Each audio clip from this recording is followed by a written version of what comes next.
계시나. 오늘은 왜 이렇게 빈자리가 반가워요. 딱 적당한 것 같아. 예, 좀 떨어져야 전염이 안 된다고 하는데 아주 빈자리가 오늘은 반갑고, 오늘 예배 나오신 분들은 죽으면 죽으리라 나오신 거고, 오늘 못 나오신 분들은 죽으면 안 되는 분들 안 나오신 거고, 우리는 죽으면 죽으리라. 예, 하나님의 은혜인 줄로 믿습니다. 야, 오늘 예배를 이렇게 드려보니까요, 실감이 나네요. 이렇게 빈자리를 보니까 코로나19의 이 공포심이 정말 실감이 나고, 저 어제 식당을 갔는데 실감 나더구만요. 손님이 별로 없어요. 손님이 별로 없고, 그래서 야, 이게 사람들이 죽지 않으려고 부단히 애를 쓰고 있구나, 이런 생각을 하게 됐습니다. 그동안에 우리나라가 코로나19 그 감염 대책을 정말 전 세계에서 가장 모범적으로 잘한 나라였거든요. 아주 잘했고요.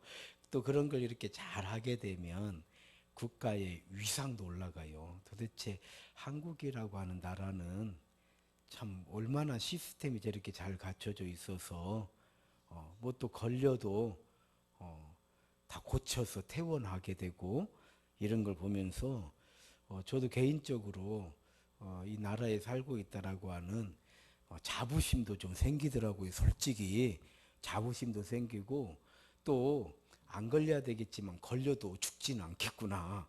왜냐하면 우리나라 의료 시스템으로 보니까요, 다 고치더라고요. 다 고쳐서 참 감사하다. 그리고 외국에서도 참 대한민국 대단하다 그랬는데 한순간에 무너져 버렸어요.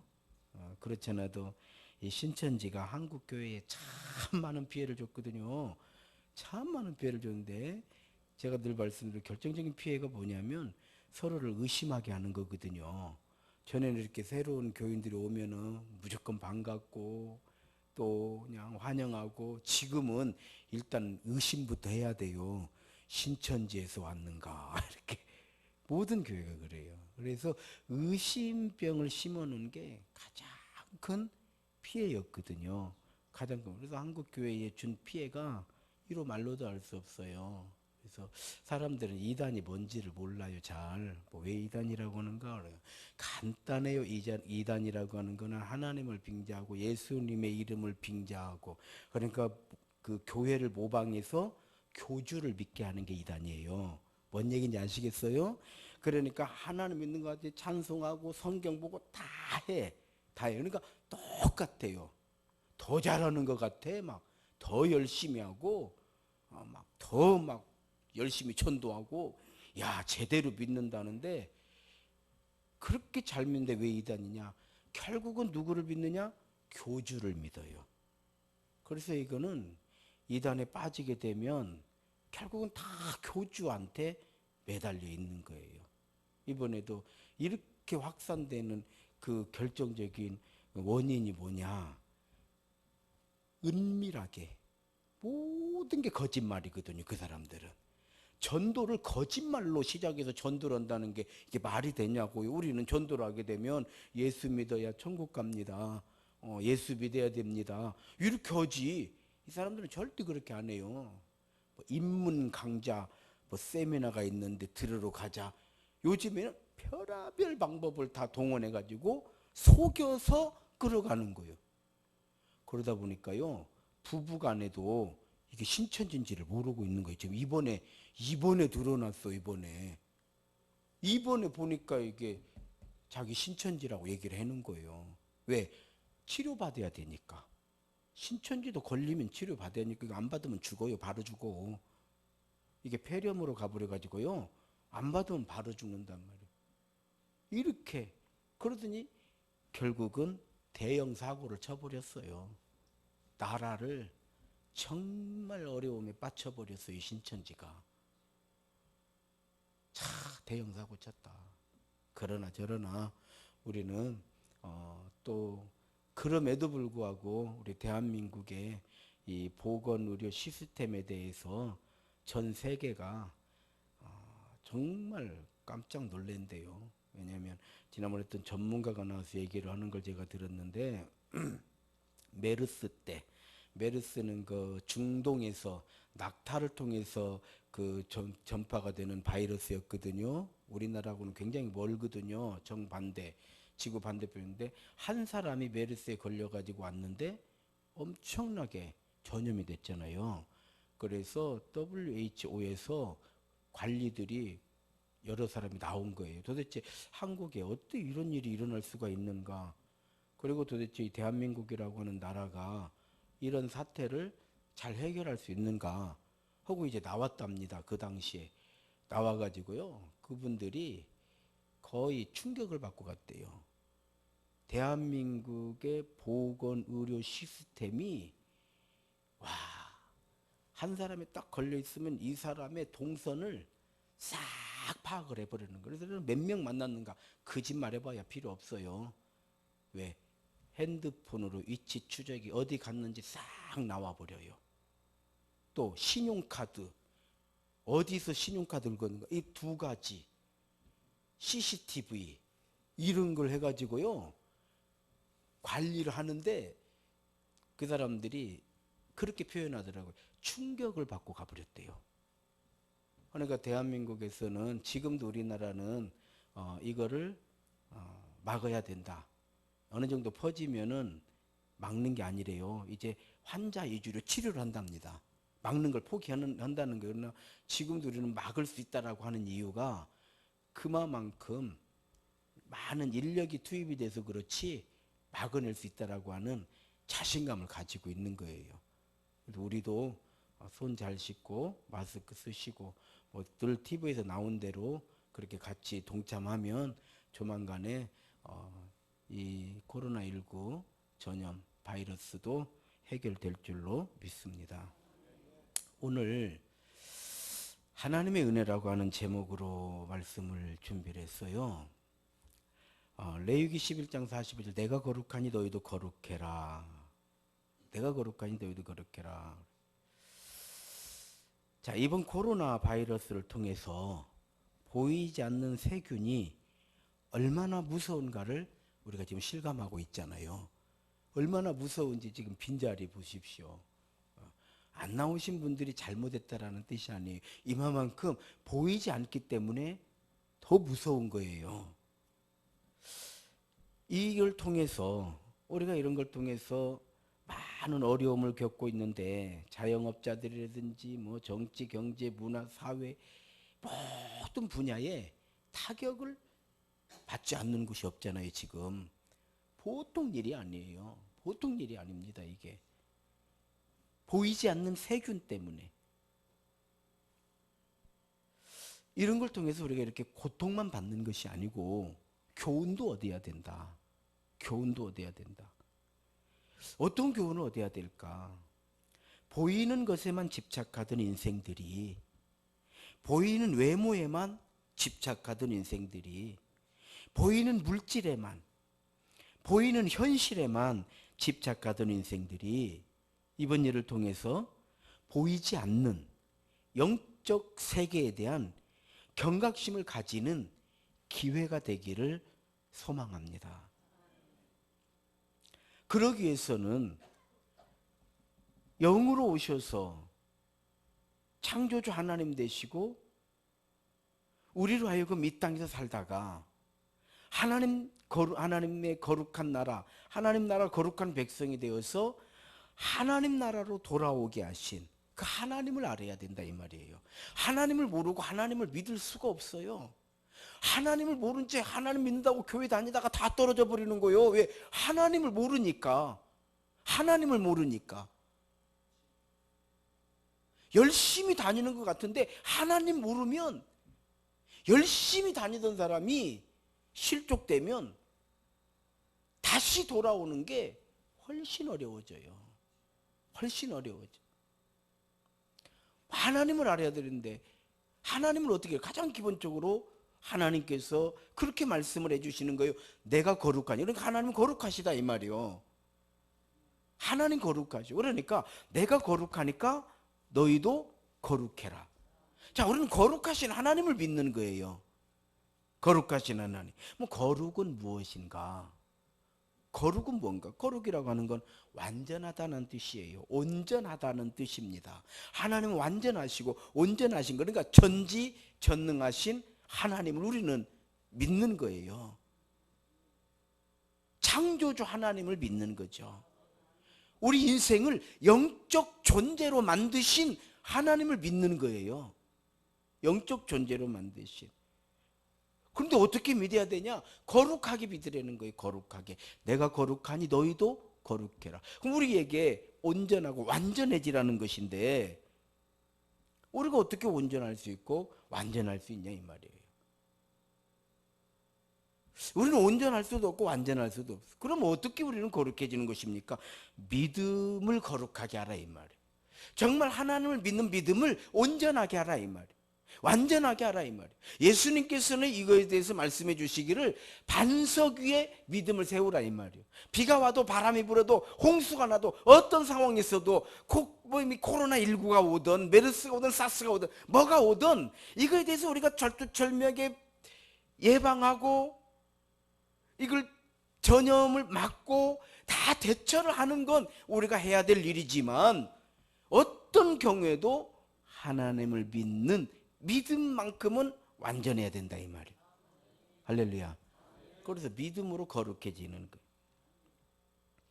왜 거룩해야 되는가? 우리가 거룩하신 하나님을 알고 우리가 온전한 믿음으로 나아갈 때 우리는 하나님을 경외하게 되는 거예요. 하나님을 경외하게 돼. 경외는 뭔가? 경외라고 하는 것은 하나님을, 완전하신 하나님, 온전하신 하나님을 믿는다라는 뜻이에요.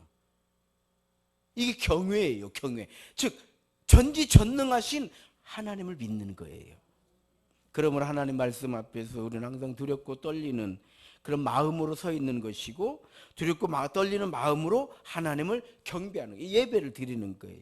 여기서 두렵고 떨리는 마음이라고 하는 것은 하나님 앞에서 바짝 긴장해서 주눅이 들은, 초조해하는, 겁을 잔뜩 먹은 그런 모습을 말하는 것이 아니라, 사랑의 하나님, 은혜의 하나님, 우리를 긍휼히 여겨주시고 우리에게 하나님 나라의 영원한 소망을 주신 그 하나님을 하나님으로 높여드리는 것, 우리 이걸 예배라고 하는 거예요.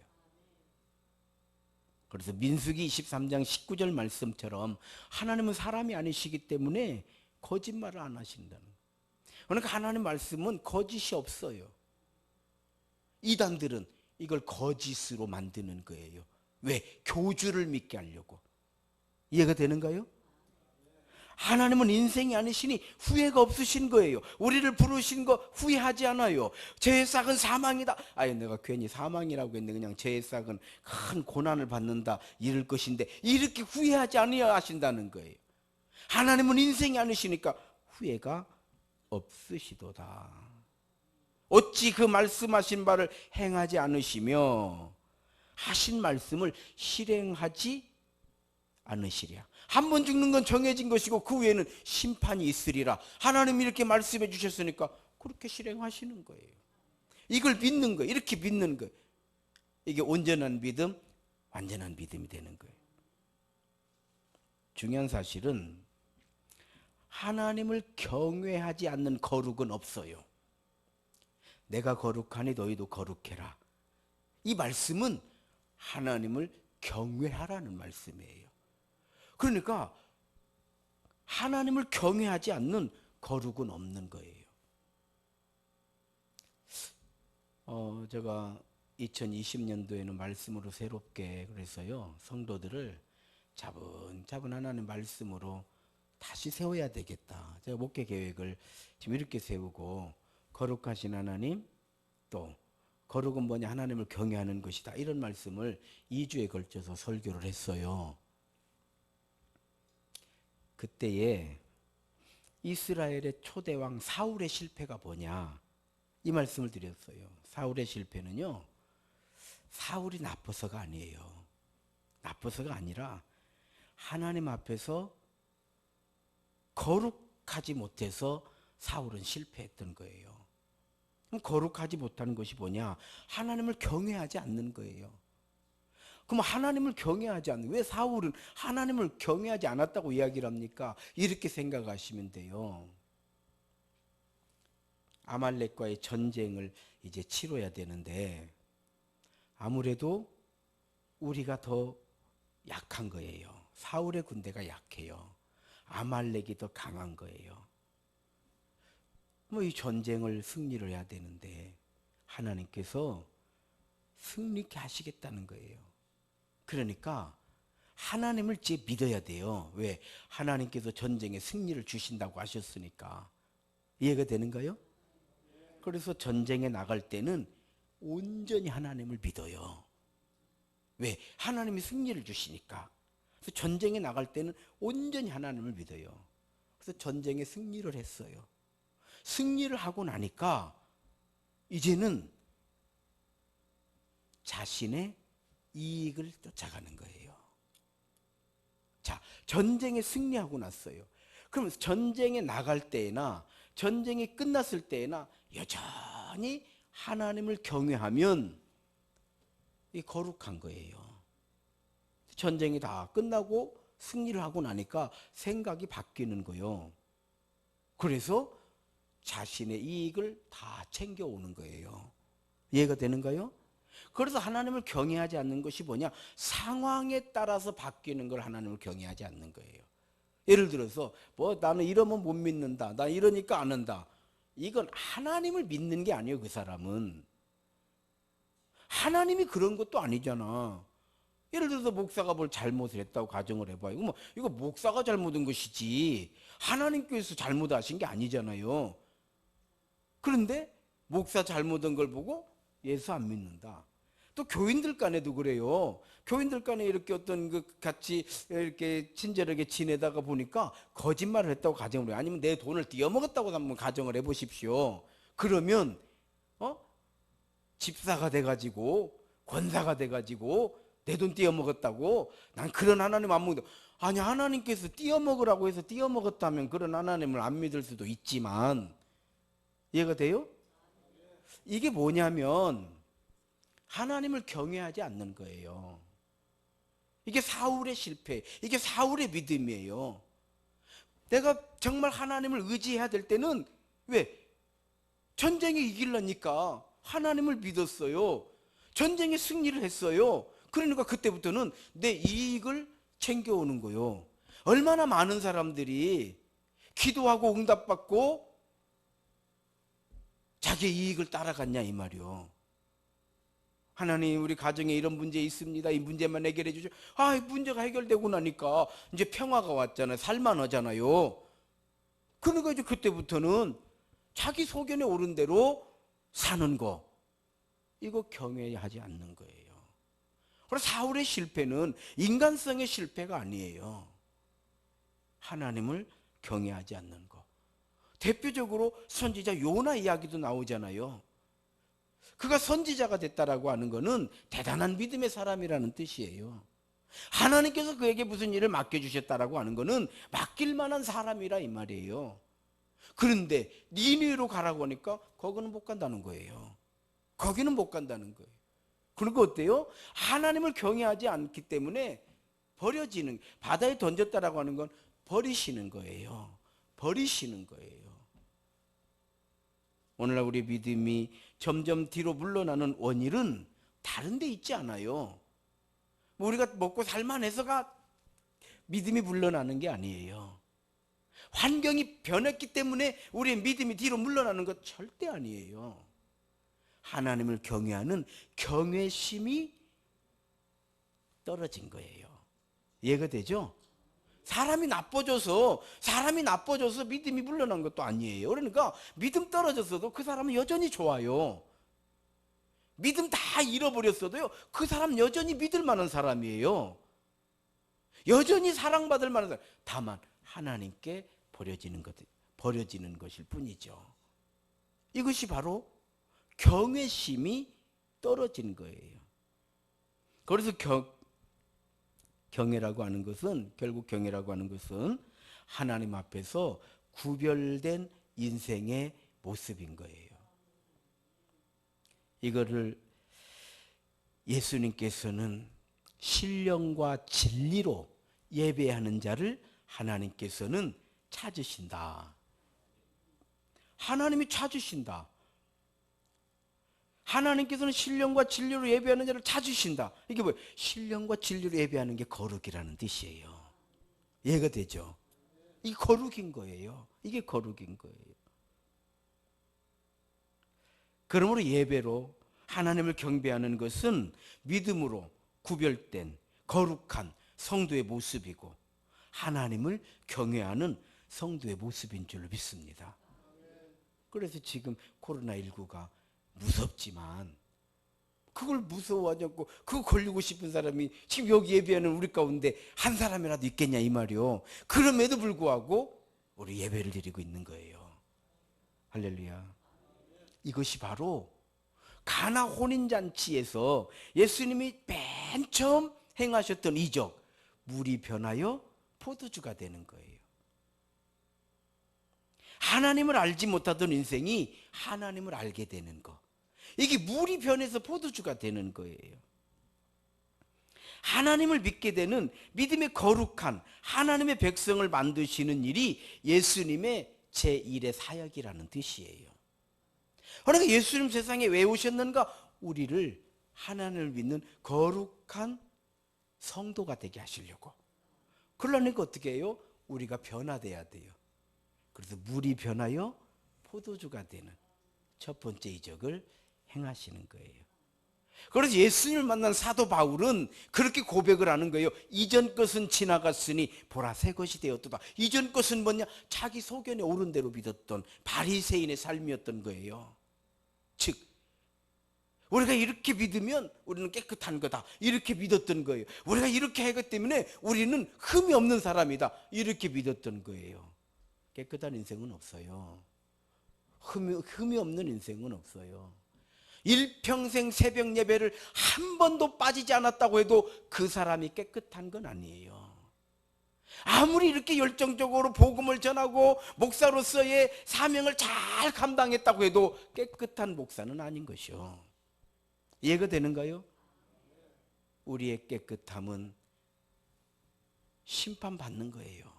즉 죄를 졌으면 죄값 치러야 그 다음부터 자유가 되는 거예요. 그렇잖아요. 내가 죄를 졌어요. 그러면 죄값 치르는 거예요. 그것이 뭐냐? 예수 십자가의 피다 이 말이요. 그러니까 예수님은 내 죄를 심판받으신 거예요. 당신이. 이해가 되는가요? 그러니까 예수 십자가의 보혈의 공로를, 우리는 보혈의 공로, 보혈, 정말 나에게는 그 예수 십자가의 피가 나에게는 생명보다 귀한 피다 이 말이에요. 왜? 내가 받아야 될 심판을 예수님이 받으신 거예요. 그러니까 죄의 삭은 사망이 예수님이 죽으신 거예요. 이걸 어떻게 믿냐 이 말이에요. 이렇게 설교하면 이걸 이성적으로 어떻게 믿냐 이 말이에요. 그래서 하나님의 영이신 성령께서 우리로 하여금 예수 십자가의 보혈의 피를 믿게 하시는 거. 그래서 우리 믿음의 사람들은 다 성령의 인도하심과 역사하심으로 믿음의 사람이 되는 것이지, 제가 아무리 이거를 이성적으로, 지식적으로, 과학적으로, 철학적으로 별실없게 설명해도 이건 못 믿어. 이거 믿는 사람은 대박이요.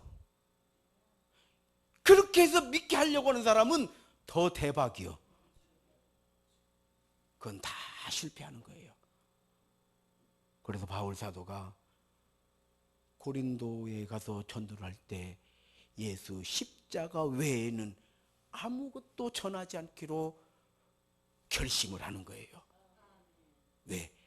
아테네에 가서 그 많은 철학자들과 함께 예수 십자가의 신앙을 철학적으로, 변증법적으로 설교를 설명을 하고 설득을 하고, 그러면 이 사람들은 철학을 알고 정말 신에 대해서 알지 못하는 신에게라고 하는 큰 글씨를 보면서, 아, 이 사람들에게 내가 신을 한번 알려줘야 되겠다. 그래서 철학적으로, 변증법적으로 정말 하나님 살아계신 이 모든 것들을 쫙 설명을 했더니 그 사람들의 반응이 새로운 학문일세, 내일 다시 만나서 한번 얘기해 보는 것도 서로 피차간에 유익이 있을 것 같습니다 라고 하는 이야기를 듣고 결심을 하는 거예요. 예수 십자가 외에는 천할 필요가 없다고. 천할 필요가 없어요. 제가 하나님은 이런 분입니다. 뭐 이렇게 설명해 가지고 변화될 일은 없어요. 조금 부족해도요, 하나님의 영이신 성령님께서 우리를 감화, 감동, 변화시키는 역사를 일으켜 주시는 줄로 믿습니다. 그래서 목사가 하는 일이 아니에요. 하나님의 영이신 성령님이 이루어 가시는 성령 역사인 줄로 믿습니다. 그럼 성령님은 왜 오셨는가? 많은 사람들이 성령 충만하면 방언도 하고 통변도 통역도 하고 뭐 이 모양 저 모양 뭐 그 은사도 받고 병도 고치고 귀신도 쫓아내고, 그러니까 막 우리가 성령 충만 받아가지고 막 병도 고치고 귀신도 쫓아내고 막 그 기도 응답도 받고 이렇게 생각하는데, 성령님이 오신 목적은 오직 한 가지예요. 성령님이 오신 목적은 우리로 하여금 물이 변하여 포도주 되게 하시는 그 역할을 하시는 거예요. 즉 예수를 믿게 만드는 거예요. 예수를 알게 만드시는 거예요. 예수를 의지하게 만드시는 거예요. 너희가 무슨 말을 할까 염려하지 말라. 성령이 오시면 성령께서 그때에 하실 말씀을 주시리라. 할렐루야. 많은 사람들이 성령 충만해가지고 우리의 필요를 채우는 그 능력을 얻으려고 하는데 그게 다 실패인 거예요. 성령님은 우리로 예수를 알게 해, 예수를 보게 해, 예수를 깨닫게 해, 예수를 믿게 해, 예수 이름으로 하나님 나라 소망을 갖게 하시는 거예요. 그래서 성령으로 충만하면 세상이 줄 수 없는 하나님이 주시는 참된 평화가 임하게 되는 줄로 믿습니다. 오늘 본문은 예수 그리스도의 십자가의 피로 우리의 죄를 사하심으로 영생의 소망을 주신 것이 우리를 향하신 하나님의 은혜라는 거예요. 하나님의 은혜는 뭐냐? 저 돈 벌었어요. 우리 가정 평안해졌어요. 병을 고쳤어요. 합격을 했어요. 일이 잘 되고 있어요. 이게 아니라는 거예요. 하나님의 은혜는 뭐냐? 죄의 삭은 사망이요, 하나님의 은혜는 그리스도 예수 안에 있는 영생이니라. 분명히 얘기해 주고 있잖아요. 하나님의 은혜는 죄의 삭은 사망인데,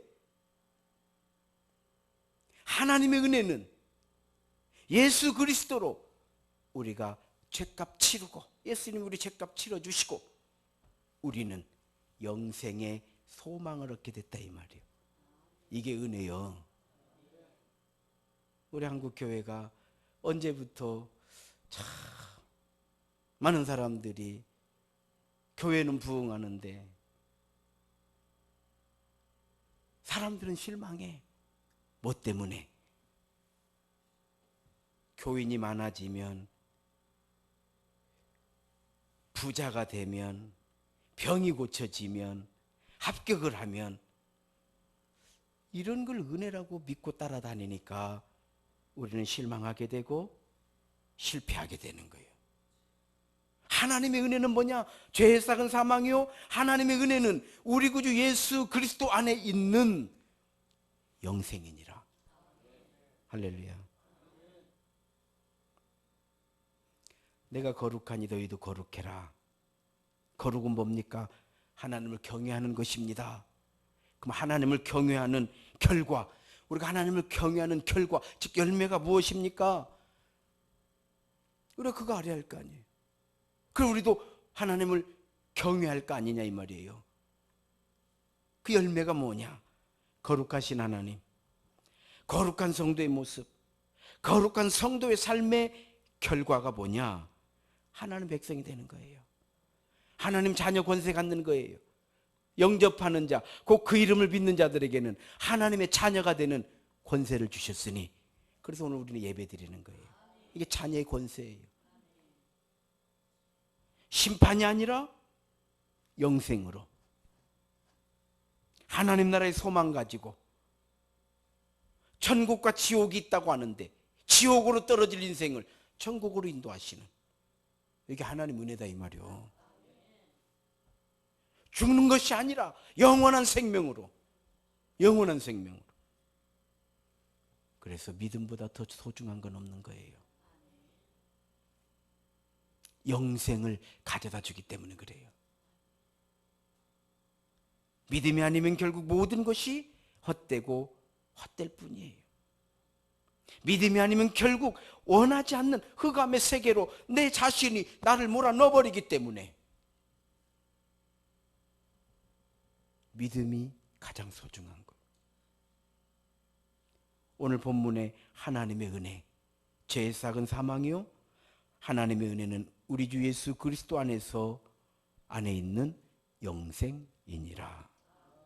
우리가 믿음 안에서 믿음으로, 예수 십자가의 보혈의 피로 우리의 죄에 대해서 사하심을 받음으로 우리에게 영생의 소망을 가지고 하나님의 자녀의 권세를 가지고 이 세상에서의 삶을 믿음의 삶으로 거룩하고 경외함으로 하나님을 경배하는 구별된 삶이, 이렇게 우리가 구별된 삶, 이것이 바로 우리에게 허락하신 하나님의 최고의 은혜인 줄로 믿습니다. 오늘 본문의 말씀이 이 말씀인 거예요. 결론이에요. 이 믿음으로 하나님의 은혜를 힘입어 사는, 믿음으로 새롭게 되어 말씀의 반석 위에 우리의 믿음을 세우는 믿음의 복된 성도들이 다 되시기를 주의 이름으로 축원합니다. 하나님 은혜 감사드립니다. 죄의 삭은 사망이요 하나님의 은혜는